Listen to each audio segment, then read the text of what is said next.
Do you see what I see? Jangan lupa untuk subscribe, share, dan nyalakan lonceng notifikasinya sebagai bentuk dukungan kamu.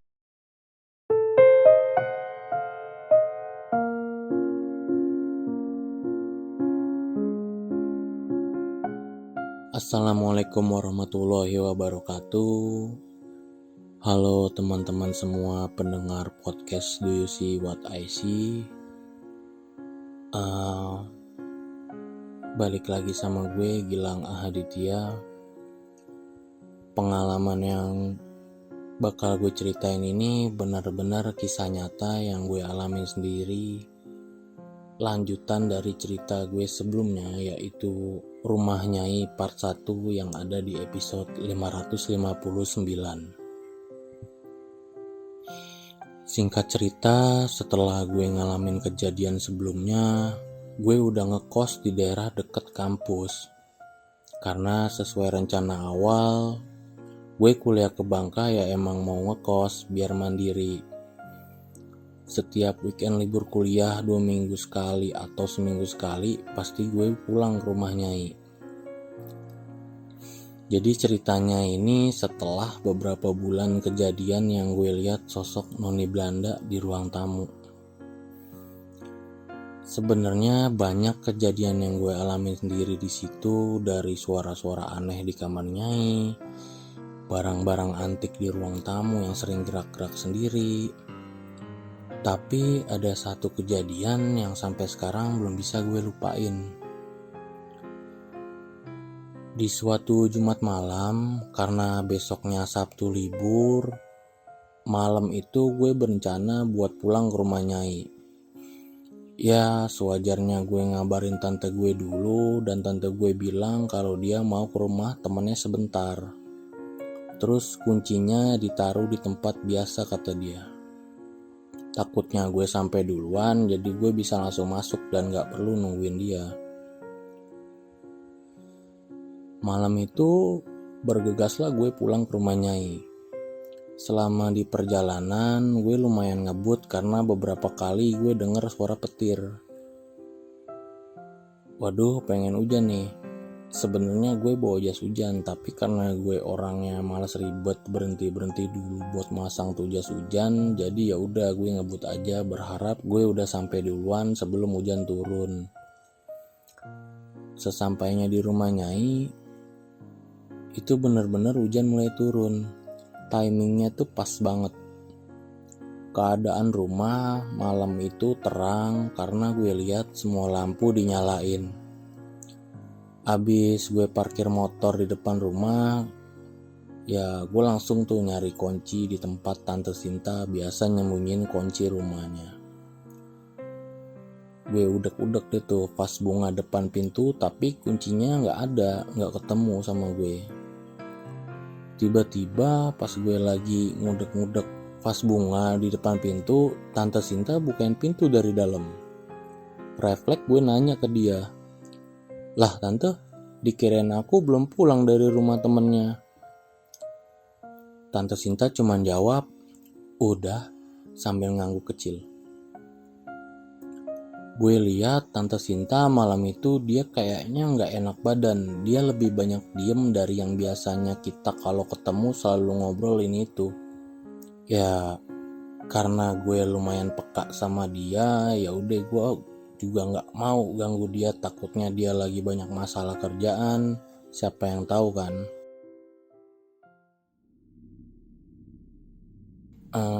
Selesai gue naruh tas di kamar, gue langsung jalan ke halaman depan. Pas lagi jalan ke halaman depan, gue lihat Tante Sinta lagi diem ngelamun di ruang keluarga. Sekitar 10 menit gue ngerokok sambil duduk di halaman depan ditemenin hujan. Tiba-tiba Tante Sinta bawain kopi dari dalam. Dia langsung naruh kopinya di meja kecil samping tempat gue duduk. Gue bilang sama dia, "Ya ilah, ngapain repot-repot deh tante, Gilang bisa bikin sendiri." Dia cuman bilang, "Gak apa-apa," sambil senyum kecil. Cukup lama gue duduk di halaman depan, Tiba-tiba HP gue bunyi karena ada yang nelpon. Pas gue lihat ternyata Tante Sinta yang nelpon gue. Ya gue angkat kan tanpa mikir panjang, takutnya di dalam dia butuh bantuan atau apa. Pas gue angkat, dia bilang gini, "Gi, udah sampai. Hujan nih. Tolong bukain pintu garasi dong." Tante kaget pas mau ambil kunci mobil di tas, ternyata kunci rumahnya kebawa sama tante. Jadi tante kelupaan ngunci pintu rumah. Ini sekarang tante mau OTW pulang. Gue jawab, "Ah, apaan sih tante? Gak usah bercanda deh, gak lucu tau gak? Udah malam nih, gak usah nakut-nakutin Gilang." Tante Sinta bilang, "Nakut-nakutin apa sih? Ini tante beneran mau OTW pulang nih, udah di dalam mobil." Di sini gue masih belum percaya sama tante gue. Jadi gue bilang gini, "Kalau emang tante lagi di dalam mobil, coba bunyiin klaksonnya, Gilang mau denger." Pas gue jawab gitu, nada suaranya Tante Sinta agak naik karena kesel. Terus dia ngebentak, "Duh, apaan sih? Nih kalau nggak percaya." Ting! Bunyi klakson. Di situ gue kaget, langsung matiin telepon. Terus gue beranjak dari bangku. Leher gue berat karena merinding. Pikiran gue udah nggak karuan di situ. Gue lihat kopi yang ada di meja ini beneran kopi, nggak salah lagi. Dengan was-was gue ngintip ke dalam rumah. Gue gak habis pikir karena yang gue lihat itu juga Tante Sinta lagi duduk di sofa ruang keluarga. Terus kalau Tante Sinta barusan nelpon, itu yang sekarang lagi duduk di dalam siapa?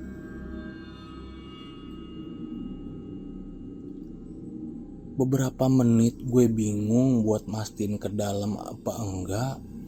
Akhirnya gue memberanikan diri buat masuk ke dalam. Pelan-pelan gue masuk ke ruang tamu. Kan sofa di ruang keluarga itu muter ngelilingin TV. Sosok Tante Sinta yang ada di dalam ruang keluarga itu lagi duduk ngebelakangin ruang tamu. Jadi gue bener-bener jelas ngeliat itu Tante Sinta yang lagi duduk di sofa. Gue nyoba buat nyubit tangan gue buat mastiin ini gue halu apa enggak. Sambil jalan pelan-pelan dengan langkah kecil di ruang tamu, gue nyoba buat manggil Tante Sinta. "Tante." Dia diem gak jawab apa-apa. Gue panggil yang kedua kalinya, "Tante." Tiba-tiba meja rak panjang yang buat nyimpen mangkok dan kunci antik di ruang tamu itu geser kayak ada yang dorong. Terus si mangkok dan guci antik di atasnya itu beberapa ada yang guling jatuh ke bawah. Terus ketiga pedang antik yang digantung nempel di tembok itu goyang gak karuan. Yang paling aneh lagi nih, gue lihat kedua pistol antik yang udah dipahat rapi nempel di dinding. Pelatuk pistolnya itu kayak ditekan-tekan sama jari. Dan gerak pelatuknya itu cepet banget. Rak meja yang baru aja ngegeser itu bener-bener kebuat dari kayu jati dan ukurannya lumayan gede, terus panjang. Dan gue gak ngerti lagi kenapa rak meja seberat itu bisa geser dengan sendirinya. Semuanya terjadi berbarengan dan cepet banget. Gue nyaksiin itu semua pada saat itu berasa bener-bener lagi diteror sama sesuatu. Dan gue mikir, ini bisa aja bahayain diri gue sendiri kan. Pas gue lihat ke depan lagi, sosok Tante Sinta yang tadi duduk di sofa ruang tamu itu udah hilang gak tahu kemana. Malam itu akhirnya gue gak kemana-mana. Gue nunggu di halaman depan sampai Tante Sinta pulang. Sesampainya Tante Sinta pulang, dia bantuin gue buat beresin ruang tamu yang berantakan. Di minggu-minggu selanjutnya, pada suatu malam, gue inget banget malam itu malam minggu. Pacarnya Tante Sinta, sebut aja Bang Reno, dia emang biasa setiap malam minggu tuh nyamper ke rumah ngajak Tante Sinta main keluar. Malam minggu itu tumben si Bang Reno ini gak keluar buat ngajak Tante Sinta main. Tapi dia bawa makanan banyak. Jadi gue waktu itu dipanggil buat gabung makan di ruang makan. Gue lihat Bang Reno bawa sop iga lumayan banyak, porsi rame-rame. Sopnya udah dituang rapi sama Tante Sinta di mangkok yang ukurannya gede. Jadi kita kayak tinggal ngambil gitu sopnya pakai piring masing-masing. Lagi asik-asik ngobrol, hahaha sambil makan bareng, kita bertiga tuh langsung saling lihat-lihatan. Karena kita nyium bau dupa yang tiba-tiba muncul gitu aja. Jadi bau dupa ini tuh kayak bau aromaterapi yang khas lah. Gue juga agak susah deskripsiin si bau dupa ini gimana. Kita bertiga saling lihat dan Bang Reno nanya ke kita berdua, bau dupa ya? Tante Sinta ngangguk. Dia langsung diri buat meriksa baunya tuh berasal dari mana. Tapi setelah dia ngecek ke arah koridor rumah, Tante Sinta bilang, baunya ada di ruangan ini deh. Kita bertiga yang tadinya makan sambil ngobrol ketawa ketiwi pun tiba-tiba saling diem. Was-was sambil ngunyah makanannya pelan-pelan. Selang 2 atau 3 menit, gue lihat Tante Sinta bengong. Matanya lurus gak kemana-mana. Terus dia kayak yang ngasih kode ke kita buat lihat mangkok gede tempat sop iga itu dituang yang ada di tengah meja makan. Gue sama Bang Reno kaget karena kita bertiga ngelihat si kuah sop iga yang ada di mangkok itu tuh gerak ngeluarin gelombang kecil yang kayak lagi ditiup-tiup sama sesuatu. Gue di situ bingung nengok ke atas nggak ada apa-apa dan di ruangan makan sama sekali nggak ada kipas angin. Meja makannya pun sama sekali nggak gerak kesenggol sama kita atau apapun itu yang bisa bikin kuah sop itu gerak. Ada sekian detik kita perhatiin dan kita pastiin kalau emang kuah sopnya bener-bener gerak nggak wajar. Di situ Bang Reno langsung nyari penutup mangkok yang lumayan gede, terus dia langsung nutup mangkok sopnya. Selesai makan, kita bertiga ke halaman depan buat ngobrol-ngobrol. Dan Bang Reno bilang gak cuman sekali ini aja ngalamin hal aneh di rumah ini. Jadi dia cerita sama gue, katanya suatu hari dia pernah lagi nungguin Tante Sinta di rumah. Nah, di Bangka itu kan intensitas mati listriknya itu lebih sering terjadi, kayak seminggu sekali itu pastilah ada mati listrik beberapa jam. Gue gak ngerti sebabnya apa, makanya beberapa rumah di sana itu biasanya udah sedia mesin genset listrik. Jadi malam Bang Reno nungguin Tante Sinta itu tiba-tiba mati lampu. Dan Tante Sinta lagi mandi. Dia teriak dari kamar mandi minta tolong buat nyalain genset yang ada di ujung koridor rumah. Akhirnya Bang Reno prepare lah segala macem sebelum nyalain genset listriknya. Dia waktu itu cuman bisa make flash dari HP-nya buat ngeliat di dalam gelap. Setelah semuanya udah siap, kan si genset listrik rumahan ini misal kita mau starter mesinnya itu kita harus engkol mesinnya itu dengan cara narik handle tali di mesinnya beberapa kali baru si mesinnya itu nyala. Begitu Bang Reno lagi narik tali starternya sekali 2 kali dia tarik, pas tarikan ketiga Itu katanya sikut tangannya dia kayak nyikut sesuatu. Dia ngerasain katanya sikut tangannya itu kayak nyikut tangan orang. Dia kaget karena pas dia lihat lagi pakai flash HP, bener-bener gak ada siapa-siapa di belakang dia. Ya gue gak tahu dia bener apa enggak, tapi dia berani sumpah kalau waktu itu dia bener-bener ngerasain nyikut tangan orang. Di situ Tante Sinta juga ikut nyeritain salah satu kejadian yang dia alamin. Waktu itu katanya sore-sore menjelang maghrib dia habis pulang kerja, dia beres-beres rumah deh tuh. Pas dia lagi bersihin kayak ngelap-ngelap mangkok dan guci antik di ruang tamu, Tante Sinta denger suara kayak suara orang terengah-engah. Suara orang kayak sesak napas atau kehabisan napas lah lebih tepatnya. Suara itu hilang. Dia lanjut ngelap lagi. Pas dia lagi lanjut bersihin salah satu guci yang ada di situ, dia bilang katanya ada darah netes ke salah satu mangkok antik yang udah dia bersihin. Pas dia nengok rada ke atas, tetesan darahnya berasal dari salah satu pedang antik yang nempel di tembok. Di situ katanya Tante Sinta gemeteran. Dia ambil pelan-pelan pedangnya itu. Terus dia tarik pedangnya itu dari sarungnya. Dia refleks ngelempar pedangnya ke bawah karena di pedangnya itu benar-benar berlumur darah. Di situ dia panik dan langsung nelpon temennya yang rumahnya gak jauh dari rumah Nyai.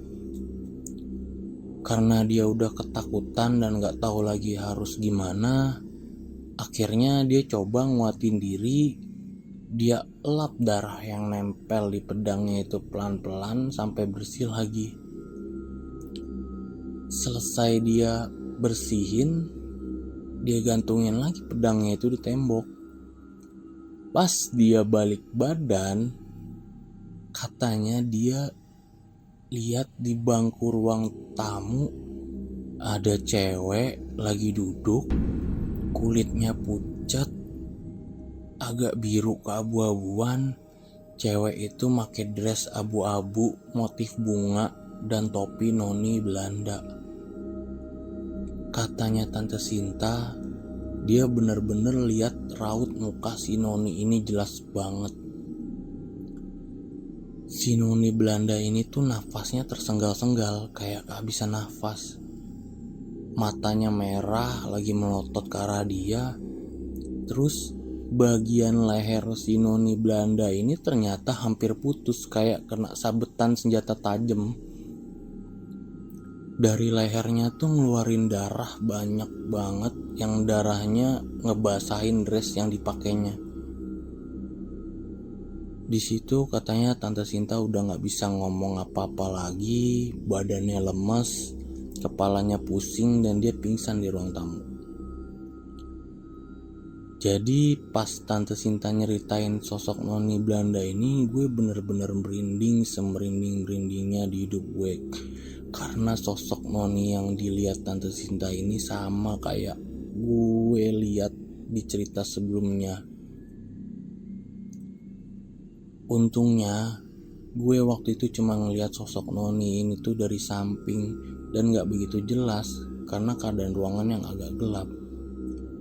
Gue gak ngebayangin lagi Tante Sinta gimana waktu itu yang bener-bener keadaan lagi sore, masih lumayan terang. Dia ngeliat jelas wujud si noni Belanda ini kayak gimana.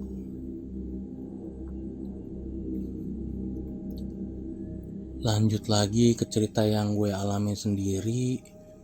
Beberapa hari sebelum libur semester, di hari sebelum gue balik ke Jakarta, gue nginep di rumah Nyai. Gue lupa persisnya itu hari apa. Jadi malam itu 2 orang teman sekelas gue main nyamperin gue ke rumah Nyai. Kita bertiga waktu itu di halaman depan dan sengaja nggak masuk ke dalam karena emang dua temen gue ini maunya di halaman depan aja gitu, mereka nggak mau masuk. Dua temen gue ini banyak nanya-nanya tentang keadaan rumah dan rumah-rumah di sampingnya tuh gimana. Di tengah kita lagi ngobrol, waktu itu kita ngobrolnya pakai bahasa daerah nih. Salah satu temen gue nanya ke gue, "Lang, tetangga lo di sini rata-rata udah tua ya sama kayak rumahnya?" Sambil dia negakin kepalanya nunjuk ke rumah yang ada di sebelah rumah Nyai. Jadi waktu itu kita lihat dari jauh ada nenek-nenek lagi duduk aja di halaman depan rumah yang ada di samping kanan rumah Nyai gue. Beberapa jam kita ngobrol, ini tuh gak kerasa waktu nunjukin jam setengah 12 malam. Akhirnya dua temen gue ini pamit pulang. Terus gue beresin gelas dan piring. Pas gue lagi beresin gelas dan piring itu, gue lihat nenek samping rumah gue ini masih duduk di depan rumahnya. Dalam hati gue ngomong, wah gila nih nenek-nenek, tahan juga di luar, lama-lama gak kedinginan. Udah selesai gue beres-beres masukin ini itu ke dalam rumah, gue duduk lagi di bangku depan. Ada sekitar beberapa menit sambil ngerokok, ngopi, terus gue juga nyetel lagu dari HP. Gue ngerasa cuaca malam ini tambah dingin, padahal gak ada angin sama sekali. Jadi dinginnya tuh bener-bener dari hawanya gitu. Ya kalian bisa ngerasain kalau dingin kena kipas angin sama dingin ada di ruangan AC kan beda ya. Lagi asik rokok sambil denger lagu yang gue putar dari HP, ayunan bangku di samping kiri gue tiba-tiba gerak-gerak sendiri kayak ada yang duduk di ayunan itu. Ayunan bangku ini tuh lumayan berat, kebuat dari besi, dan ayunannya pun desainnya tuh berongga gitu, jadi kayak nggak mungkin si ayunan ini tuh ketiup angin bisa gerak gitu aja. Gue udah mulai parno nih, udah mulai mikir yang enggak. Gue lihat sekeliling. Pas pandangan gue ke arah kanan rumah, ternyata nenek yang dari tadi duduk di halaman depan rumahnya itu masih di situ. Dan nenek itu lagi ngeliatin gue. Gue gak bisa lihat jelas muka si nenek ini gimana karena jaraknya cukup jauh antara gue dan dia. Gue nengok ke kiri lagi, gue makin ketakutan karena ayunan belum berhenti gerak. Dalam hati gue bilang, aduh ini udah gak bener, mending gue masuk ke dalam deh. Kan di halaman depan rumah Nyai gue itu ada dua bangku, yang di tengahnya itu meja bundar kecil. Gue tuh duduk di bangku kiri sebelahan sama ayunan. Pas gue mau beranjak diri, gue kaget banget karena si nenek-nenek yang tadinya duduk di halaman depan rumahnya dia tiba-tiba sekarang ada di bangku sebelah kanan gue.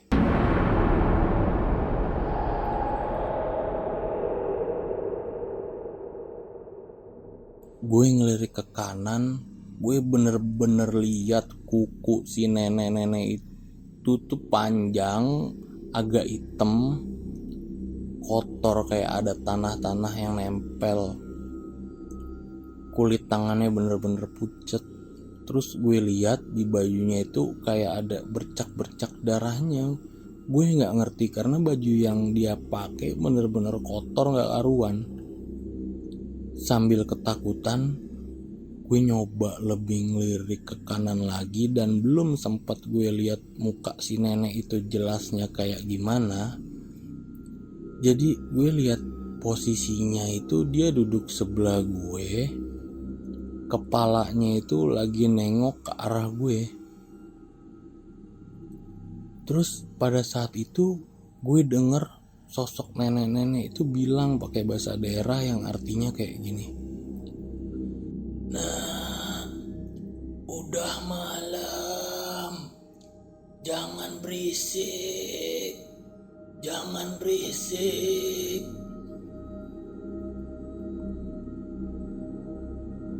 Gue duduk gak bisa bangun lagi, kaki gue gemeteran, leher gue berat, dada gue udah nyesek banget waktu itu.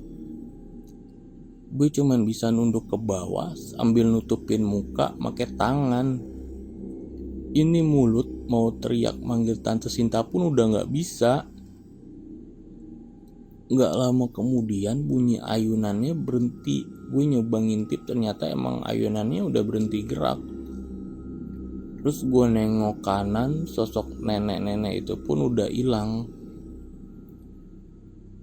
Di situ gue nggak mikir panjang lagi dan memutuskan, oke, ini waktunya gue buat masuk ke dalam rumah. Cepet-cepet gue masukin bungkus rokok sama korek ke kantong celana, ambil gelas kopi, dan pas gue mau ambil HP gue yang si lagunya itu masih kesetel di HP, tiba-tiba HP gue itu kayak dihempas sama sesuatu terus kelempar lumayan jauh.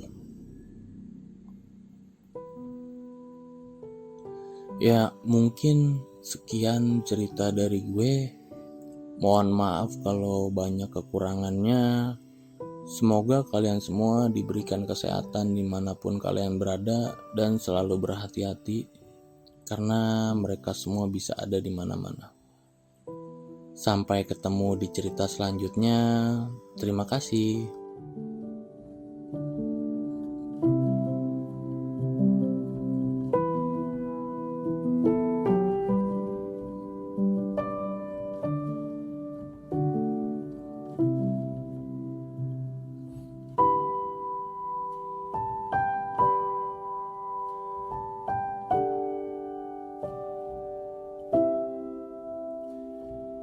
Kirim cerita kamu ke alamat berikut.